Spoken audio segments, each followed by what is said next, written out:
Sink is a maidenless hunk who can't pull any huzz because he is too short and ugly. Tired of his single life, Sink decides to end it all by jumping off the school building. But God had other plans, as just when he is about to become a meat patty, a portal opens to another world which transports him into a world where all humans have animal ears and tails. However, before any of this, in a military camp, the Princess Lian of the Galette Lion Army is sitting on the throne as a man kneels in front of her. The man on the ground is General Godwin, who leads the Galette Lion Army and wages war on behalf of the princess. Princess Lian asks Godwin about the troops' advancement, to which he replies that they had to stop because of the heavy rain. However, he assures her that once the rain settles down, they will immediately start marching towards the Isekai'd kingdom. Princess Lian smiles cruelly while her servant pours down grape juice into her glass. She can't have alcohol as she is still 16 and is not an adult. Meanwhile, in the Filiano castle of the Isekai'd Republic, all the high officials of the Republic are gathered for a meeting to discuss the invasion of the Galette Lion Army. The officials are worried because lately their defenses have been very weak, which is why they haven't been able to defend against the invasions. One of the older officials comments that only if they had their knight, Isekai'd,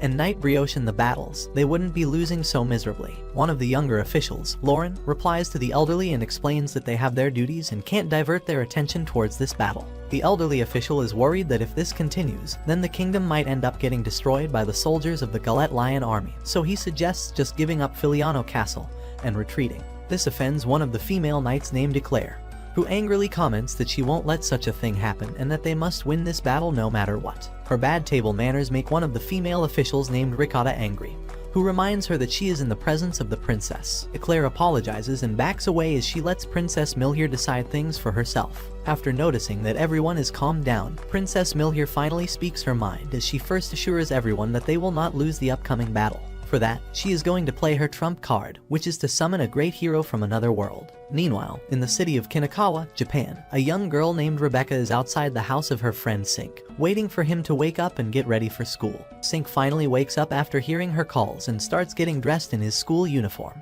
After getting ready, he packs up his backpack and jumps straight out of the window instead of walking through the door normally. This is just another day for Sink, whose only hobby in this world is athleticism and Parker. Rebecca is also used to weird antics, so she doesn't mind him jumping around like a little monkey as he hops from one place to another. While they are both walking towards their school, Rebecca asks Sink about the spring break and if he is going anywhere. Sink answers that his parents are away on a business trip, so he would most likely go back home to Britain, as there is a tournament coming up in just a few days. He also likes Britain because it's a big place with a lot of places to practice and hop around, unlike Kinakawa City, which is small with not that many places to do adventurous things. Rebecca can't help but smile after hearing his complaints, as she comments that he must like athletics. Sink nods in approval as he mentions that there is nothing more that he likes in this world than athletics. That's why he wants to participate in the upcoming Iron Athletics tournament. Since last year, he has only won second place, which has made him extremely depressed. Rebecca consoles him that winning the second place was also a big achievement, but Sink comments that if it's not the first place, then it doesn't matter if he is in the 100th place or second place. Soon, they both arrive at the school where Rebecca finally mentions Sink's promise of hanging out together with their families after the spring break is over. Sink assures her that he still remembers, and when his parents finally get the time, he will ask them to see the flower fields with them. After promising Rebecca, Sink leaves for his class, where he spends the last of his few hours. Soon, it's time for him to go back, so he once again jumps out from the window and starts walking on narrow slits across the school walls. After parkouring around like a ninja, he finally reaches the entrance, where he jumps down expecting to land on the ground. However, just then, a random dog appears out of nowhere, who throws a sword onto the ground, which turns into a portal in which Sink falls and is transported into a whole other world. After falling into this new world, Sink looks around and finds Princess Milhier standing in front of him. Sink is surprised to see her and is even more shocked when he notices that she has dog ears and a tail. Her cute appearance and beauty cause him to blush as he asks her who she is. Milhier first apologizes to Sink for summoning him out of nowhere, and then introduces herself to be Milhier, the princess of the Isekai'd kingdom. She explains that the Isekai'd kingdom is under attack by the Galette Lion Army, who are continuously pushing them to their limits again and again. While she is explaining things to Sink, the Galette Lion Army is busy invading the Isekai'd kingdom as its soldiers try their best to resist the powerful and trained invaders of the opponent's army. Isekai'd army's last line of defense is the city gate, which is closely guarded by their elite soldiers, But the powerful forces of Galette Lion Army quickly take over the city gate and open it to unleash their complete assault. Back to Milhier. She finally explains everything to Sink and has him travel with her back to the Isekai'd kingdom, where she will officially announce him to be the hero. Milhier calls upon her Selkle, which is sort of a white ostrich who is Milhier's royal steed. Sink is excited to see so many mystical things, so he quickly boards atop this Selkle, and they start moving towards the kingdom. Onto the battlefield, the both armies are fighting teeth to teeth as the announcers in the sky continue to broadcast the entire battle to the audience. One of the broadcasters is Framboise, who is from the Galette kingdom.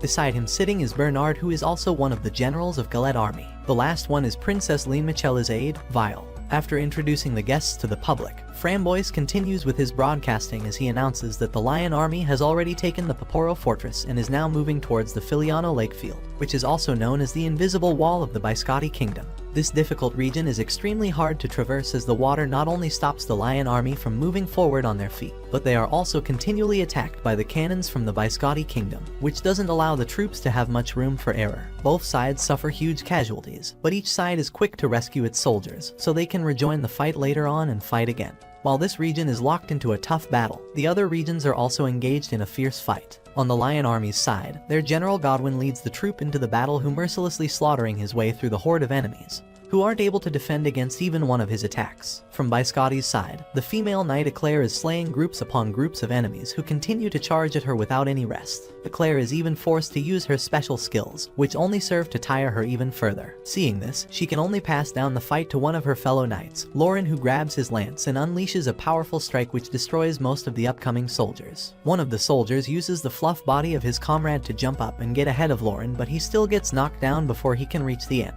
Seeing his bravery, General Bernard promises to reward him once the battle is finished. Back to Milhier and Sink, they finally arrive at the battlefield, where Sink is kind of surprised to see the scale of the battle. He worriedly asks Milhier if people get injured or die during the battle. Milhier answers that nothing like that happens since all the battles are fought under the rules of their world. The fallen soldiers revert to their puffy forms and are taken back to heal, where they eventually recover to their original forms. Sink is delighted because he didn't want to become a hero if it meant staining his hands with blood. After learning that he only has to use his athleticism to beat down enemies into their puffy form, Sink accepts the role of the hero and gets ready for his first battle. After getting his confirmation, Milhier announces to her people that Sink is the new hero that she summoned and finally reveals his existence to the world. Sink makes his first heroic entry as he jumps down into the raging battlefield. On his head is the red bandana of revolution, and in his hands is the staff which he will use to vanquish all of his enemies. His entrance attracts a lot of attention since it has been a long time since a hero was summoned to this world. Both sides are equally excited to see Sink. The Isekai'd army is happy because they have a hero on their side now. The Galette Lion army is happy because the merit of defeating a hero will quickly make them famous overnight. After landing, Sink is approached by Lauren, who asks him if he has learned all the rules about the battle. Sink answers that Milhier explained all of those rules to him on their way to the battlefield. To be completely sure, Lauren takes one small quiz from Sink, and only after he clears it that he lets him go and fight. Sink jumps into the battle and is immediately attacked by a pair of enemy soldiers who want to steal all the glory for themselves. But Sink bonks them on the head with his stick, which turns them into his puffy forms. This is one of the ways to defeat the enemies, which is by striking them hard with their weapons. The other rule is a bit different as it involves using the palm of his hands to touch the back of the enemy's head, which also turns them into puffy forms. This one is a bit difficult, so it is worth more points naturally. But for Sink, it is nothing but a child's play as his athletic abilities allow him to jump from one enemy to another without much difficulty. This catches the enemy off guard, who aren't able to do anything as they watch him touch the back of their head with his palms and turn them into their puffy forms. Sink continues to dominate his opponents as he soon arrives at the core of the battle, where he is met with Eclair, who is still fighting the enemies with her full strength. Sink watches her use the beam attack, which she previously used, so he asks her if this is her seal attack. Eclair looks at Sink and can't help but feel a bit irritated, but she still answers and tells him that it is indeed the seal attack of her weapon. Sink is glad because he wanted to learn it from her after he learned about it from Milhier. Previously, when he was changing into his hero's attire, Milhier told him about the world of Flaniard and the energy that flows through it. The people call it spirit energy, and it can be used for a lot of things, and one of those things is the seal attack that can only be used by special weapons designed to handle the spirit energy. Saying this, Milhier hands out a ring to Sink, which is a sacred weapon only meant to be wielded by the heroes. She tells Sink that it can turn into any weapon that he wants. Sink, being a fan of sticks, chooses a staff to be his weapon, which surprises Milhier, as most people choose swords or spears as their weapons. Back to the present, Sink explains all of this to Eclair, and tells her that Milhier recommended that he learn about the seal attack from her since she is the best at it. Hearing this, Eclair blushes and finally agrees to teach him. She asks him to copy her moves as she performs each move step by step. After copying her moves, Sink is finally able to summon the avatar that he saw Eclair pulling out previously. The avatar allows him to utilize the spirit energy in heaven and on earth to attack the enemies. Both Eclair and Sink release their seal attacks at the same time, which creates a huge explosion zone enveloping all of the enemy soldiers, who immediately turn into their puffy forms and start escaping to save their lives. After the attack, both Eclair and Sink feel a bit exhausted because the seal attacks are powerful, but they also drain a lot of energy. The seal attacks are good against normal soldiers, but against the knights and elites, they have their own protective gears and weapons. So unless it's a sneak attack, it's hard for someone to defeat them with just a seal attack. Just as she says this, a powerful seal attack comes towards them, which Eclair barely stops with her daggers, but still ends up getting shot backwards as both her and Sink crash into the mountain. When the dust settles, Eclair looks above and realizes that the attack was from the Princess Lianmichelli, who personally came into the battlefield to defeat them. After showing her powers to them, Lianmichelli leaves to attack the main base. Eclair, who is on top of Sink, asks him to move aside so they can chase her. Soon, they both catch up to Lianmichelli and attack her from two different sides. Lianmichelli notices their strategy, so she jumps away and let both of them crash into each other as she throws another seal attack at them, which causes both Eclair and Sink to crash down. Lianmichelli doesn't give both of them any time to recover as she immediately launches a full power seal attack, which blows the whole arena, making all the soldiers there turn into their puffy forms. After the dust settles down, she doesn't find Eclair or Sink anywhere, so she asks the announcers to confirm if they have been defeated. But before the announcers can say anything, they look in the sky and find Sink and Eclair coming down at a rapid speed. Previously, when Lianmichelli was about to launch her full power attack, Eclair used her own seal attack on the ground to propel themselves into the air, which saved them from getting defeated. While they both are falling down, they quickly make a strategy to defeat Lianmichelli. First, Eclair throws Sink towards Lianmichelli with her full strength, which pushes Sink to surpass all of his speed limits as he crashes into Lianmichelli. She tries to defend herself, but in the meantime, Eclair arrives as well, and they both start to disarm Lianmichelli little by little till she has no weapon or armor left on her body. Sink, being a young man, can't help but stare at Lianmichelli, who got the physique of a diva. With the battle officially over, all three of them are interviewed by the press one by one. Lianmichelli first gives her interview as she praises Sink for his strength and Milhier's strategy to summon a hero. She then throws the mic to Sink, who doesn't have much to say except that he enjoyed the battle. After he is finished, Lianmichelli asks him to throw his mic towards Eclair. Just when Sink throws the mic, Lianmichelli asks the cameraman to focus on Eclair and take a good picture. No one understands what she means, but when the mic finally lands in Eclair's hands, her clothes explode, and so do everyone's eyes. Lianmichelli explains that previously, Sink accidentally hit Eclair's clothes with his staff, which caused this to happen. Later, Eclair is extremely angry at Sink, so she starts chasing him around to beat him, but is only stopped by Lauren, who invites Sink to watch the live performance from Princess Milhier, who is also known as the best singer in all of Flaniard. Sink agrees to come, but before that, he asks Lauren if he can go back to his world or at least contact his family to let them know that he is fine. Lauren is a bit taken aback as he asks Sink if Milhier didn't tell him about the conditions to summon a hero. He explains that once a hero is summoned to Flaniard, he can't go back to his original world at all.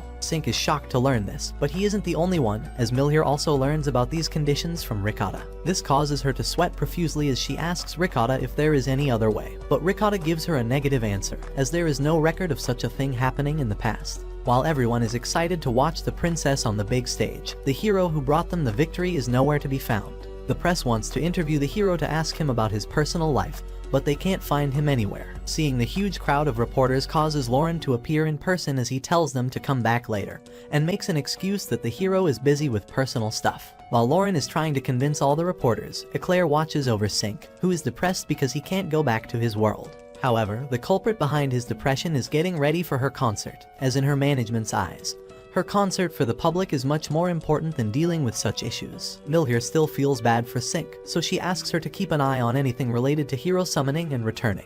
Back to Sink, he keeps on trying to find a signal on his phone to at least inform his family, but ends up being even more depressed after nothing works. To cheer him up, Eclair tells him that Ricotta is looking for an answer in the library regarding his return. So till then, she suggests that he roam around the city and enjoy this new world. For that, she even gives him the funds for his contributions to the war. At first, Sink refuses to take it, but after Eclair insists that it's his money, he finally takes it.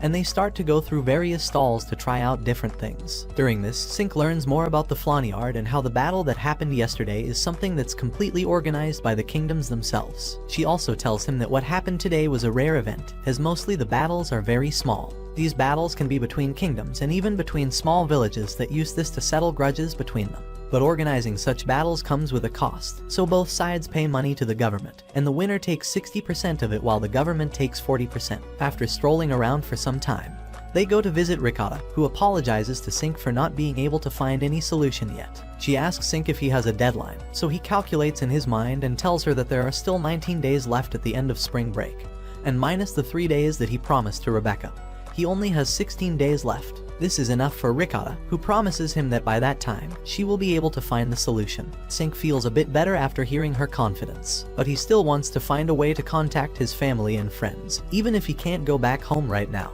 He shows Ricotta his phone and asks her if she has anything that can enhance the strength of the signals, which might allow him to contact his family. Ricotta curiously looks at the device in his hand and then thinks for a while before bringing him to the place that he came from. There, she shows him her spirit energy enhancer device that she built when she was 5. The device is still being used all over the world, which she proudly shows to display her brilliance. Sink brings his phone near the magic circle, and soon he starts receiving a few signals which are enough to make him able to call back home. He first calls Rebecca, who picks up the phone and asks him if he is at the airport because his voice sounds quite noisy. Sink is glad that he doesn't have to make an excuse and goes with it. He talks to her for a while before putting down the phone, as he asks Ricotta if he can use the device for a bit longer. After getting her approval, Sink contacts his parents and informs them that he is fine, and if they can't contact him for some time, they shouldn't worry. After he is done, Ricotta asks him if she can look at his phone as she is quite curious about the technology. But Sink is worried that she might disassemble it, which will cause him to lose the last of his connection back to Earth. While all of this is going on, Milhier is still busy in training for the concert, but her mind is still stuck at worrying for Sink that he might not be able to go back to his home.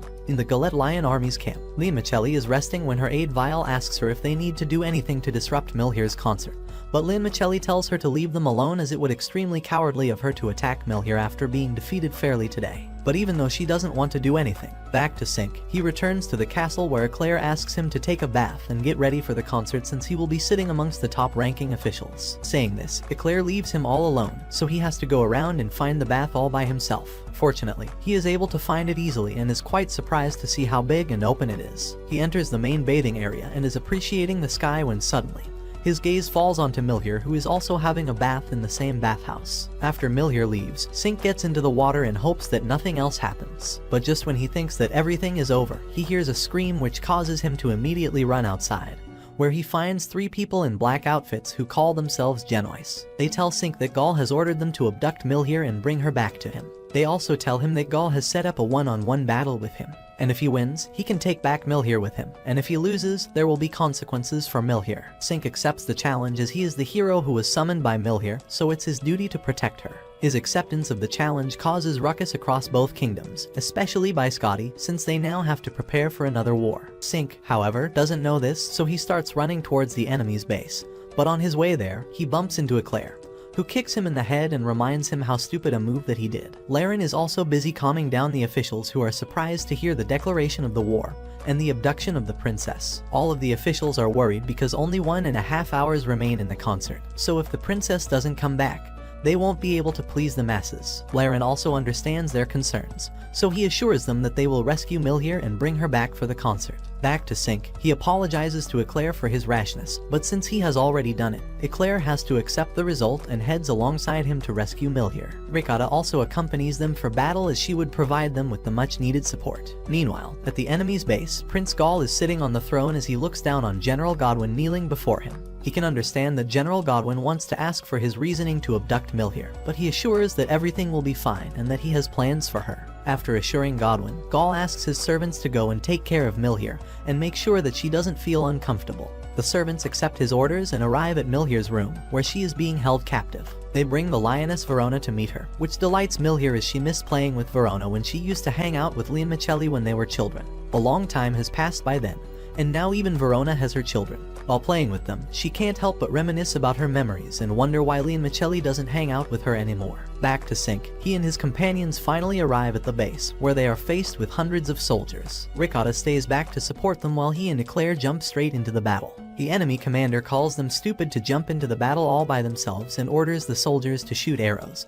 But before they can move, a ton-load of cannonballs comes raining down on them, which causes a lot of casualties. The cannonballs are being shot by Ricotta, who uses her special seal ability to attack the enemies from afar. Back in the base, Gaul enters Milhir's room to meet her as he apologizes to her for abducting her so suddenly. He tells her to not worry and promises to explain things later on when the time is right. Even though Gaul assured her, Milhir is still worried as she watches through the mirror in her room, which shows her everything that's happening on the battlefield. Sink and Eclair are cornered by the soldiers while Ricotta, who is supporting them from afar, also gets captured and surrenders to save herself. Seeing them struggling so hard, General Godwin comes out of the base to laugh at them. But Sink and Eclair don't pay any attention to him as they are busy fighting over who will go inside to rescue Milhir, and who will hold back all the soldiers. They both want to sacrifice themselves, which causes them to argue with each other. This pisses off Godwin, who feels insulted because they don't even pay attention to him. In his anger, he attacks them with his weapon, but Sink barely blocks the attack in time, but the aftershock causes him to smash into the pillar behind him alongside Eclair. Sink and Eclair are in a terrible position as they not only have to fight hundreds of soldiers but also their General Godwin.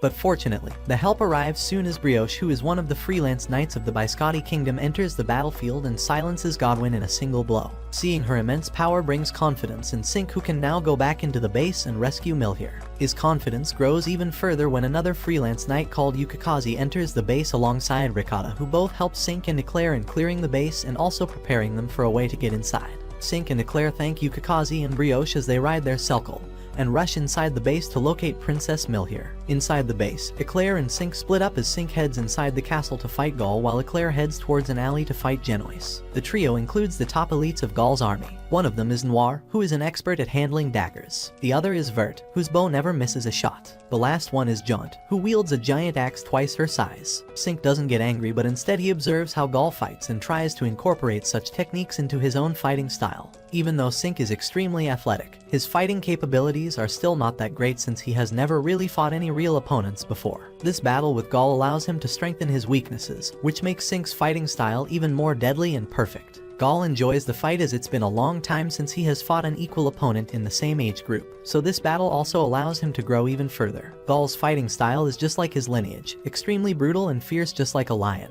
Each of his attacks is extremely calculated and fierce, which brings a lot of trouble for Sink, who is inexperienced in fighting against seal attacks. The previous applications of the seal attacks that he learned were just rudimentary, so he ends up getting destroyed when his opponent has much greater control over his strength. After getting a few more beatings, Sink is bleeding on top of his head, but he still doesn't quit as he finally learns how to improve his previous seal attack. He swings his staff around, which causes the avatar behind his back to grow even more solid as his staff starts to glow. Seeing this, Gaul also gets excited as he also starts preparing for his own moves. Meanwhile, Brioche, who was fighting against Godwin outside, finally stops when she learns from Yukikaze that reinforcements are arriving. Brioche looks towards the road but only finds one Selkle on which Princess Lene Michelli is sitting. Soon, Lene Michelli arrives at the gates of the base, which opens up immediately after the soldiers notice who she is. She heads inside and asks Godwin where Gaul and Milhir, but Brioche stops her and tells her that they are in the middle of a battlefield. Lene Michelli reminds Brioche that she isn't a weak child anymore and that her strength now rivals even of her own. Brioche doesn't deny her claims, but she still stands in front of her, signaling that she must defeat her if she wants to pass. Lene Michelli has no choice but to engage in the battle, and while they exchange blows, Brioche asks Lene Michelli as to why she is waging war against the Biscotti kingdom. Lene Michelli tries to play it cool by saying that it's the nature of her Galette Lion army, but Brioche doesn't buy her words since she feels that there is something else to her motives. Lene Michelli doesn't care what Brioche thinks, as the only thing she cares about right now is meeting Gaul and punching him on the head for interfering in her personal matters. So, she quickly wraps up the battle and defeats Brioche before moving forward to find Gaul.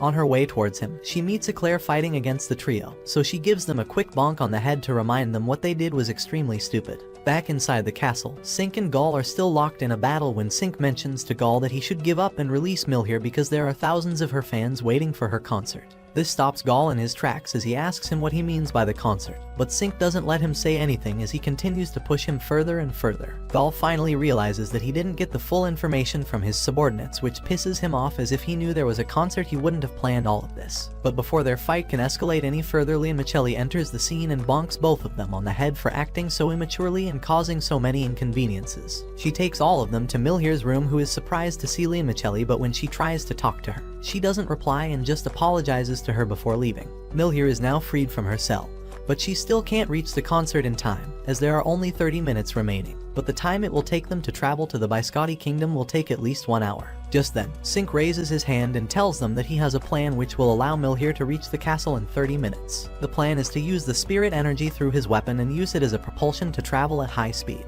Everyone is dubious of his claims, but Milhier trusts him as she agrees to go with him. Sink grabs Milhier and jumps straight out of the window as he activates the seal attack to unleash bursts of spirit energy. This pushes his speeds to next level as he manages to cover a lot of distance in just a few seconds. Isekai'd tries to catch up to them and manages to stay with them for a while before Sink decides to go even faster by turning his staff weapon into a board, which he then uses his spirit energy to act like a booster, which makes them fly even faster. With such speed, the Filiano castle isn't that far, so Milhier is finally able to relax as she sits down on the board and lets the wind caress her face. This makes her open up to Sink as she apologizes for her blunder in summoning him without knowing that he wouldn't be able to go back to his original world. She tells him that she just became the ruler, and before her, it was her father whom everyone admired. She feels a lot inadequate compared to her father, who used to deal with all sorts of things without much trouble. Sink consoles her and tells her that it's okay and that she doesn't need to worry. He also tells her that being new to something doesn't mean that they need to be perfect, as it takes time for people to adapt to new things. He gives his example as he is also a new hero who has not even been in this world for a single day. After listening to his words, Milhier finally calms down as she thanks him for being here. Soon, they arrive at the castle where Milhier rushes inside to get ready and prepare for the concert. Fortunately, everything goes perfectly and the concert is a huge hit. While Milhier is performing, Sink rests backstage because he has exhausted himself by continually using the spirit energy. The following morning, Milhier calls all the officials to the court, where she hands over their prices one by one for every contribution they had made in the war. She first calls out Laren, who contributed a lot during the battle against the Galette Lion army. She hands him the reward, and he leaves. After him, Milhier calls Isekai'd, who contributed the most during the battle, whether it be holding back all the enemy soldiers or defeating the Princess Lian Michelli herself. As for her reward, Isekai'd demands headpats, which Milhier accepts and gives her a lot. Seeing her wagging tail, Sink is intrigued as he asks them if the headpats really feel that good.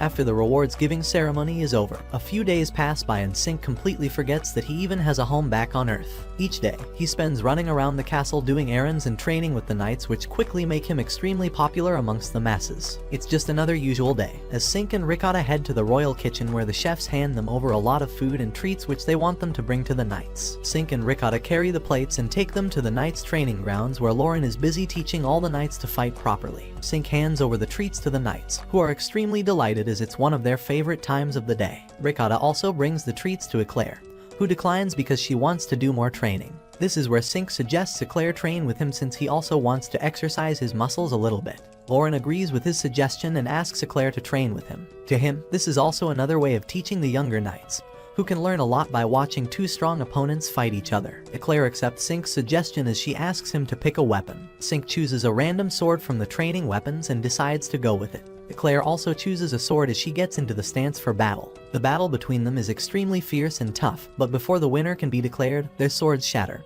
and they have to put a stop to it. Isekai'd asks Sink if he also felt a cold feeling in his heart, to which Sink replies that he didn't. But he is worried that Isekai'd might be sick, so he touches her forehead to measure her fever. This causes Isekai'd to become embarrassed, so she punches him in the gut, which causes him to drop to the ground. But Isekai'd doesn't just stop there as she continues to beat him up because she feels that he always takes advantage of her when she's not realizing it. Poor Sink is beaten up without even doing anything, so he leaves for his next destination, which is a fishing spot near the river where he often finds Isekai'd and Brioche staying. Sink comes to this place to fish as it brings him peace of mind. While they are fishing, Brioche asks Sink if he will go back to his world after he is done with his time here. This finally reminds Sink that he can't go back home and is forever trapped here in this world if Isekai'd doesn't find anything.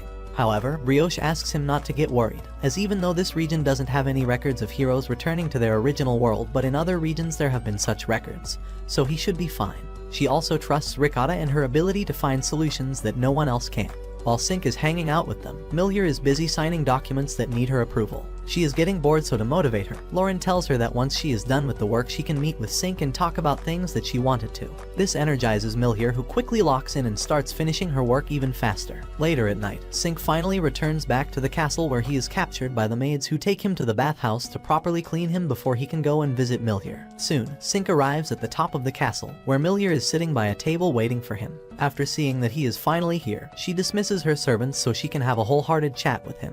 While they are talking, Sink asks Milhier why she chose to summon him. This question makes Milhier blush a little bit as she asks him if he knows that in this world, some people can read stars. She used just that power to look into the best hero that she needed, and the stars showed him to her, which is why she ended up choosing him. She mentions to him the Iron Athletics tournament where he participated, but still lost. Sink is embarrassed to learn that Milhier knows about this, so he tells her what it was and how he lost to his mentor, who is also his cousin, Nanami. He feels ashamed because nothing about that tournament was heroic, as he cried like a stupid child after he lost to Nanami. However, Milhier doesn't feel the same, as she tells him that those tears were genuine and belonged to a person who knew that they had worked hard but were unable to win. So that's why she is glad that she summoned him and not Nanami. While both of them are busy in their candlelight dinner, Brioche is helping Lauren move stuff when she mentions that when she fought against Princess Lian-Michelli, she felt as if she was being manipulated or something. She feels that it might be the work of a demon, and dealing with demons is just her specialty. On the other side, Lian-Michelli is in her room, which is all messed up as if someone threw a tantrum in here. Lian-Michelli, who is always composed and dignified, now looks like a hopeless maiden who is unable to change her fate. But this time, the terrible fate isn't hers but of Milhier and Sink, who only have a month more to live. Lian-Michelli doesn't understand why her divinations are so clear when she doesn't even have an affinity with star divinations in the first place. She curses her divination powers as she is on the verge of breaking apart due to the pressure. The following morning, Milhier is working hard in her office because after the work is done, she will be free to go on a morning walk with Sink. After finishing her work, Milhier immediately gets ready for outing as she heads out to meet Sink, who is also waiting for her besides her circle. Soon, the duo heads out towards a secret location that Milhier often used to visit whenever she felt like escaping her troubles. Soon, they arrive at the beautiful field of flowers, which is also the secret spot. Feeling the fresh morning breeze on his face, Sink asks Milhier what she wanna do. Milhier answers that normally she would walk around the field and then eat some sandwiches. Sink tells her that they should try out something new, so he takes out his hero's ring and creates a frisbee with it. He then teaches Milhier how to throw it and catch it in the air. Milhier is a quick learner, and soon she is throwing around the frisbee, even matching Sink's own pace. After playing around for a while, Sink and Milhier sit down to rest for a while as she brings out her Pacific basket, which has some freshly made sandwiches in it. While they munch on the sandwiches, Milhier talks about the improvement in his usage of his hero's ring, as now he can use it efficiently and can even split it up into multiple weapons. However, Sink is still not satisfied because he wanted to turn into a sword but wasn't able to. Milhier tells him that she also has a similar ring, but she can't transform it into a sword as well. She also tells him the origin of the two rings and how they were made in pairs. The hero's ring is named Palladian, while the princess's ring is named Isekai'd. She also mentions that other countries also have their treasured weapons, such as the Gullet Kingdom has a pair of giant axes and a treasured sword. Sink is surprised to learn about such things, but he feels quite sad when he realizes that he would have to return the Palladian to the Isekai'd Kingdom before he leaves back to his original world. He wonders if he can get it back after he returns to Flaniard or not. This surprises Milhier, who asks him if he would be willing to come back after going to his original world. Sink answers that he loves the vibes here, so he will return if Milhier is willing to summon him once again. Milhier promises that she will summon him back, which causes him to pat her on the head, which satisfies Milhier a lot because she has never received head pats and has only been giving them to others. After their small date is over, they return to the castle, where they learn that the Gullet Kingdom has announced an all-out war on them. Milhier is shocked, so she listens to the broadcast by Lian-Michelli, who clearly states that she wants a complete battle between both kingdoms and is even willing to use her kingdom's treasured weapons. With such a challenge from their rivals, the Isekai'd Kingdom can't help but carefully think whether to accept the challenge or not. There are a lot of voices which are worried that they might lose, and so they doesn't want to wager their treasured weapons. But some feel that it might be too cowardly for them to not accept the challenge, so they urge Milhier to accept it. While the discussion is happening in the council room, Sink receives a letter from Gaul, who requests that he come out of the castle and meet him for an important discussion. Sink heads out and meets Gaul, who tells him that he and General Godwin were against the battle, but Lian-Michelli still insisted upon it. He feels like there is something wrong with his sister, but he can't pinpoint what it is, so he requests him to defeat his sister and free her from whatever she is suffering. Sink heads back to the castle, where he meets Emilita and asks her about the relationship between Milhier and Lian-Michelli. Emilita tells him that for a long time, both kingdoms had extremely good relations. This caused a strong bond to form between the two kingdoms and their heirs, which naturally led to the friendship between the two young princesses, Milhier and Lian-Michelli. They both treated each other like sisters and were always together. However, 6 months ago, everything changed as Lian-Michelli started to distance herself from Milhier. She even asked the kingdom to increase her security as she feared for her safety. But sometime later, she challenged the Isekai'd Kingdom for the first time, and ever since then, They have been fighting each other in many battles. After learning about the history, Sink understands the complications, so he heads out and waits for Milhier to come out and tell the world about her decision. Soon, Milhier walks out of the council room and presents herself before the people, who are excited to learn her decision on whether to accept or reject this battle.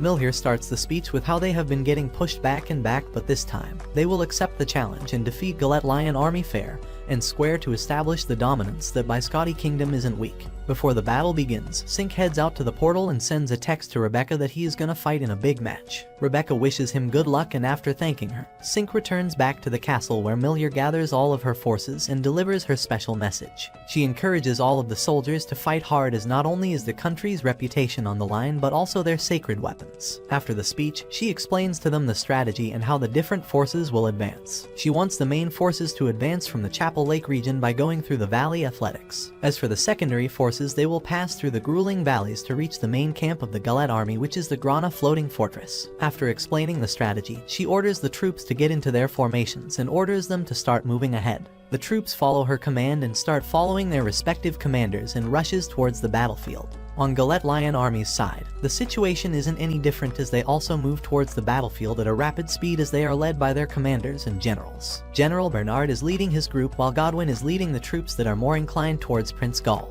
That includes the trio as well, who are sitting on their selkles and discussing the upcoming war and the route they are using. Vert is cautious since they don't know what awaits them, which reminds John of the rumors that the Grana fortress is haunted. This pisses off Godwin, who tells them to not talk about ghosts and stuff, as they are no such things like that. But Noir thinks otherwise because she knows that a demon exists, and they have been sighted all across the world in recent years. Godwin doesn't believe her, as he tells her that all the demons were sealed hundreds of years ago, so there is no way they still exist out there. Noir retorts by saying that there also exists a special squad that goes around the continent hunting for these demons, so surely there must be some truth to these things. Their debate eventually ends, since there is no point in talking about things that don't relate to this battle. Or at least that's what they think. But Princess Limacelli and her close subordinates know that there is some evil force behind the divination that will cause the death of Princess Milhier and the hero Sink. At first, Limacelli thought that the divination was about Princess Milhier, but after Hero Sink appeared, she realized that it was most probably related to the twin treasured swords of the Isekai'd Kingdom. The owner of these two swords will suffer a gruesome fate, which is also why she wants to take away those weapons from the Isekai'd Kingdom, so that Princess Milhier and the hero Sink will both survive. She also plans to take the Grand Verdax and do it all by herself. She will then leave the crown to her younger brother, Gaul, who can be the next ruler after she leaves. Vile and Bernard are against this decision, but Limacelli shuts off her ears and doesn't listen to any of their suggestions. Back to the battlefield, both sides finally arrive at the location and they are ready to win. The elitist knights and soldiers from both sides strategize their plans to move ahead, as Eclair and Sink decides to take the shortest route while the other troops will engage Gallet army on the bigger stage. To support them, Ricotta once again accompanies them, and together they set off towards the middle of the valleys to reach the enemy's main camp.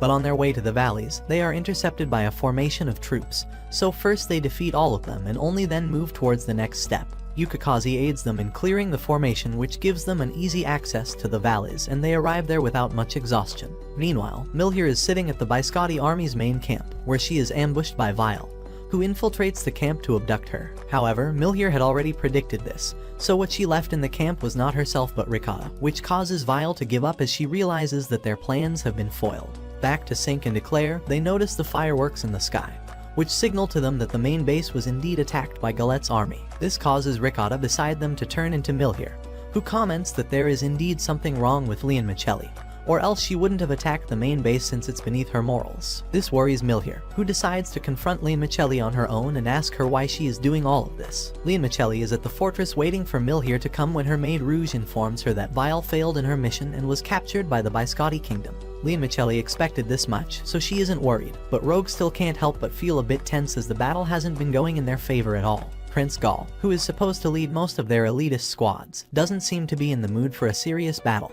Limacelli dismisses her concerns as she assures her that as long as he does somewhat decent job, she will be able to complete the rest. Back to the battlefield, Brioche is defending the bridge between both factions, not allowing any soldier to step onto their side of the territory. She is completely dominating the battlefield, but just then, the opposing General Bernard appears who challenges Brioche to a battle. Before Brioche can accept his challenge, Lauren comes between and asks Bernard to fight him instead. The audience is shocked as they didn't expect both commanders of the opposing armies to confront each other this early. Brioche leaves the battle to Lauren as she moves ahead with her squad to go towards the flying fortress. While the Isekai'd kingdom is dominating this side of the battlefield, the other side is completely taken over by Prince Gaul, whose forces wreak havoc upon the knights and soldiers alike of the Isekai'd kingdom. Their goal is to stop the Isekai'd kingdom from sending any more reinforcements towards Princess Milhier. However, Princess Milhier's Selkle is still at the base, and Ricotta has to go and deliver it to her. So she chooses the most dangerous option and flies straight through the barrage of arrows in the hope that she will reach the other side before she gets hit. However, she underestimated Galette's army, which had Vert on their side, whose arrows never miss their targets. Vert shoots a fully powered arrow towards her, which Ricotta tries to block, but still ends up getting hit. The arrow shreds her clothes, and she becomes a spectacle to the whole audience. Fortunately, she is high in the sky, and Milhier's Selkle protects her from being seen by any more people. Vert, who is smug after making a mockery of Ricotta, soon suffers from the same when the arrow division of the Isekai'd kingdom shoots an arrow towards her in retaliation, which shreds all of her dignity as well. All sides on the battlefield are locked with each other in battles, which gives the hero's party to reach the castle without much difficulty. The only obstacle that lays in their path are the defensive forces, but they aren't that much of a big deal when compared to the firepower of the hero and the head of the Imperial Knights. Back on the fortress, Leon Michelli is patiently waiting for Milhier when she receives yet another vision which shows her the death of Milhier yet again. But this time, there is no Sync besides her, which causes Leon Michelli to become worried as she doesn't know what changed. While she is racing through different possibilities, Milhier finally enters the fortress with her party, which leaves Leon Michelli with no choice but to confront her. She challenges Milhier and Sync to a duel, expecting they will both fight together, but when she learns that only Milhier accepted the challenge, she becomes shocked and realizes why the future changed. When Milhier enters the arena, she wears both of the sacred treasures on her hands, which answers Leon Michelli's question as to why Sync didn't die with her this time. Milhier isn't in any mood to learn what's going on inside Leon Michelli's hand, as she only wants to learn why she changed from a loving sister to the warmongering war princess that she is now. She also wants to know why she hates her now. Seeing the tears in Milhier's eyes makes Leon Michelli's resolve a bit weaker, but Rouge doesn't allow this to happen as she immediately attacks Milhier, whom she defends using the great sword in her hand. Rouge also tries to take away both of the rings from Milhier's hands, but even before she can reach them, the rings transform into a pink sword whose power throws her away. Meanwhile, back in the fortress, Sync is worried about Milhier, so he decides to go and help her. But since the elevator to the arena is blocked, he can only climb from outside. Claire also follows him behind as she also can't shake this feeling of uneasiness, as if something terrible is about to befall Princess Milhier. Claire's senses are right as the arena outside the fortress starts rising into the sky as lightning flashes across the horizon. The ominous feeling amongst their hearts continue to grow, which soon manifests into a terrible thing that they didn't even want to see in their nightmares. Milhier and the rest of the audience look into the sky and finds a giant ball of pulsating evil energy. The ball soon takes the shape of an evil fox demon who lands on the arena and immediately attacks Milhier. Leon Michelli quickly jumps in to save her as she cuts down all the tentacle-looking weapons threatening to hurt Milhier. After saving her, Leon Michelli turns towards Milhier to ask if she is fine, but this causes her to let her guard down, which allows the demon to sneak attack her from behind. Milhier can't let it happen, so she jumps in to save Leon Michelli this time, but her sword isn't strong enough to cut apart the tentacles, so she gets pierced by one of them and gets taken into the sky by the evil demon. Leon Michelli is extremely furious as she chases after the demon, but it doesn't stop, and no matter how many times Leon Michelli attack it, it doesn't even flinch and just keeps on moving. Leon Michelli is devastated as she is unable to stomach the failure that she couldn't save Milhier. Just then, Sync and Eclair also manage to finally climb to the top.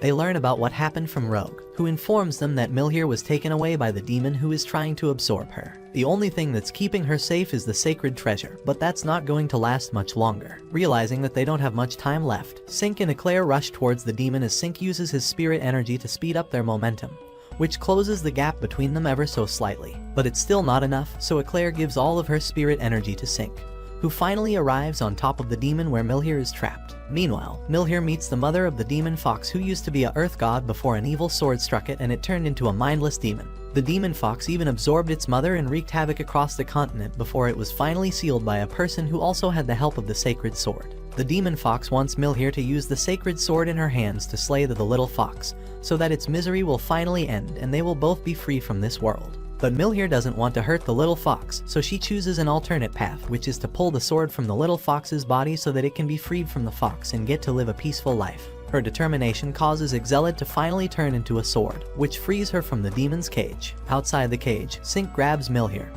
who gives him the Palladian, which also turns into a sword, finally fulfilling Sink's wish to be a proper swordsman. Using their combined powers, Milhier and Sink forces the demon to get down on its knees. This allows them to reach the place where the evil sword is stuck. Sink pulls out the sword, which frees the little fox from the suffering, and the demon turns into dust. However, the evil sword tries to swallow Sink, but just then, an arrow flies towards them, which hits the evil sword and throws it back into the abyss. The arrow was from Isekai'd, who is finally happy that she was able to contribute her part in this battle, which lessens the guilt inside her heart. Even though the demon is dead, the evil sword still remains in the world, so Isekai'd and Brioche immediately gets to work in order to destroy it before it creates another demon. Isekai'd and Brioche have both slayed many demons over the years, so they are adept at dealing with these evil swords. With their special skills and seal attacks, they both are quickly able to cleanse the evil sword, which becomes an ordinary sword after it's cleansed. Later, Isekai'd meets Milhier and the hero party as she praises them for taking care of the demon all on their own, even though they know nothing about how to defeat them.